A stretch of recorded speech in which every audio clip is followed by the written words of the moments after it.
It depends who's watching. You can be a truly good person if you learn who's really watching. What if everything you believed about being a good person was only half the story? What if your kindness, your honesty, even your loyalty, weren't actually yours, but shaped by who's watching you? Sounds uncomfortable, right? But here's the twist: understanding this can completely change your life. It can make you more confident, less anxious, and way more in control of your choices. If you've ever wondered, am I a good person? This story is for you. Let's begin where it gets real.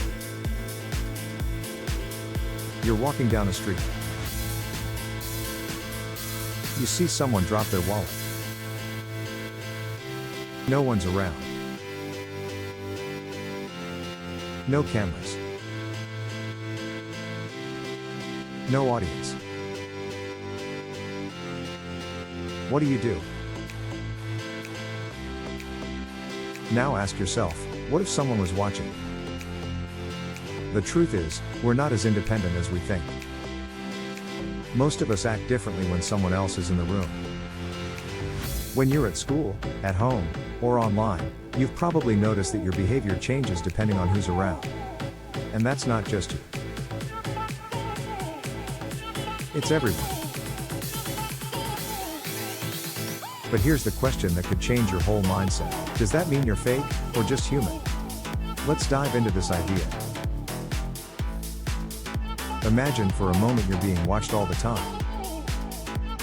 Not in a creepy way, but in the sense that you carry an invisible audience around you. This idea was actually explored by a guy named Adam Smith, a philosopher from the 1700s.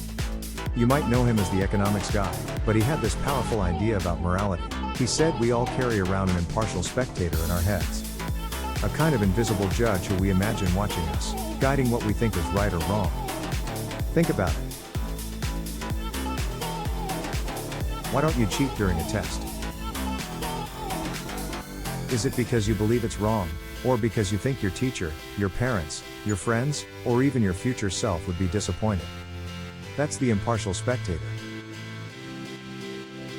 And once you realize this, your whole idea of being a good person starts to change. But this doesn't mean you're not good. Actually, it opens the door to becoming truly good, because now you know how the system works. So let's break it down. If you've ever felt pressure to impress people, or anxiety about how others see you, you're not alone.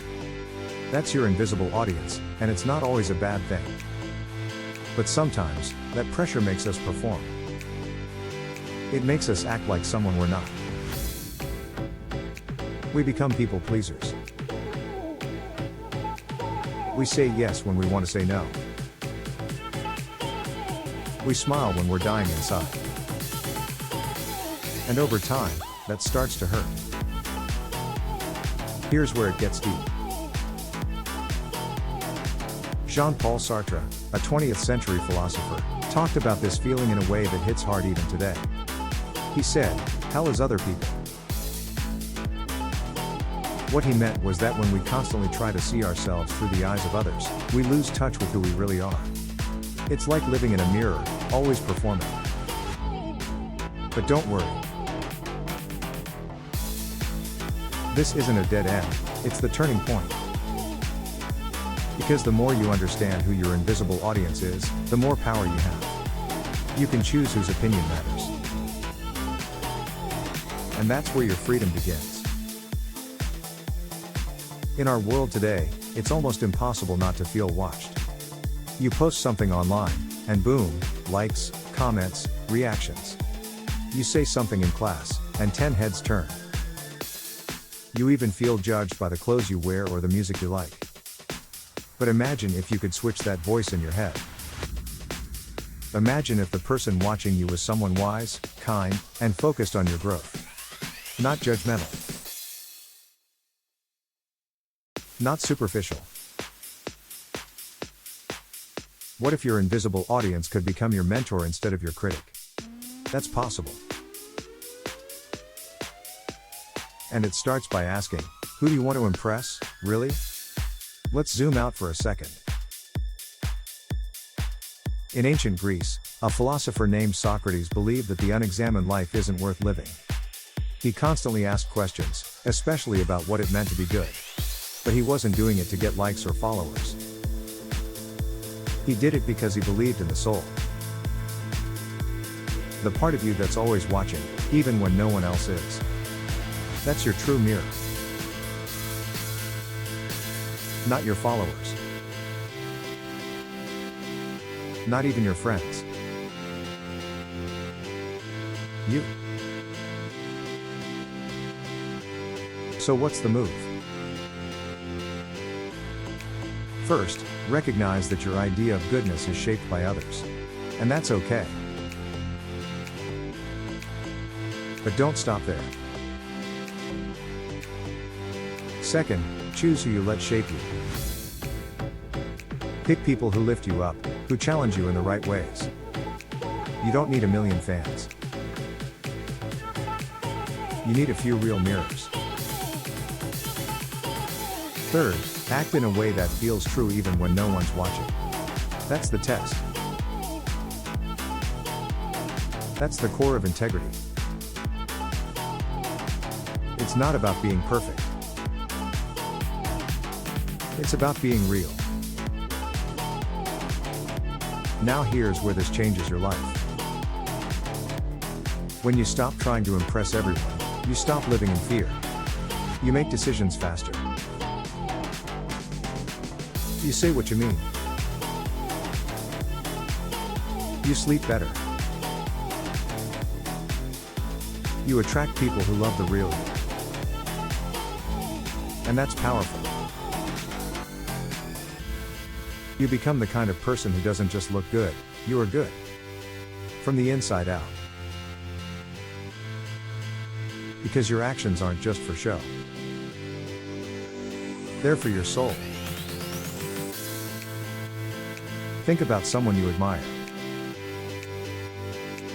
Maybe a teacher. Maybe someone famous. Maybe your mom. What makes them good?